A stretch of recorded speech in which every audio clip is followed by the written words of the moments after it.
Some of you know of my military background, and I was made aware of a very critical thing that may be happening on Sunday. We're facing an extinction. In the next couple of days, at 11 a.m. or p.m., wherever you are in either time. Starting at 11 p.m. or a.m., wherever you are, with the first time the clock hits 11. It's not just hey, that's a nice suggestion. It's a scientific reality. Sunday, wherever you are in the world, just start at 11. In fact, just do it for 48 hours. Do it 3-4 times. 11, 11, 11, 11.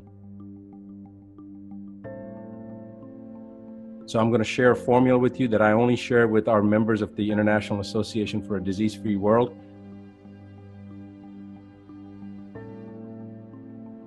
Well, this is really what you have acknowledged is an evolutionary upheaval moment. The planet is unsustainable, and we are, as humans, precipitating what is called the sixth mass extinction of life. The human behavior has to change in order for us to thrive into the future. We're facing an extinction. The most valid, truthful science on planet Earth is quantum physics. There is no science that has been tested or affirmed more than quantum physics, because quantum physics is a science that recognizes that consciousness is creating our life experiences. We, through our mind, are manifesting a reality, and there's a collective reality through collective consciousness. And you say, well, how can my mind be influencing the outside world? Because, oh, it's in my head, and that's where everything is. And I go, yes, you're right. If I put wires on your head, I could read your brain activity inside. It's called the electroencephalograph, and I could read your brain functions inside. However, there's a new technology called magnetoencephalograph, MEG, not EEG. And I say, what's relevant? I say, it reads brain function. The probe in MEG devices does not touch the head. The probe is outside. I could read your internal brain functions with a probe on the outside. Our thoughts are not contained in our head. Our thoughts are broadcast. Our brains are like tuning forks. The more individuals that share a common thought, the more power that vibration is given. The power of the vibration determines the unfoldment of life on this planet. How many people are sharing a belief system?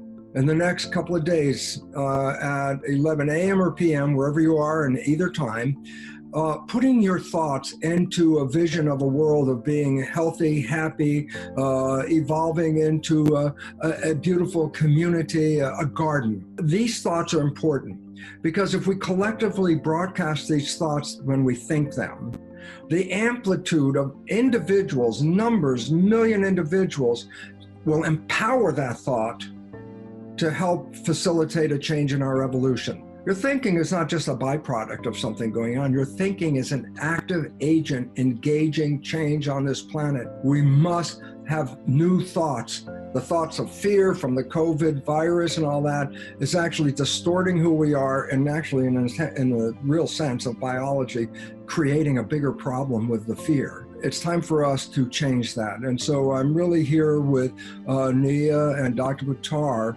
to really hope that you would pay attention to what we're trying to do, because we're all collectively trying to create a better world, and that involves the thoughts that we manifest, not thoughts of fear, thoughts of health, harmony, love.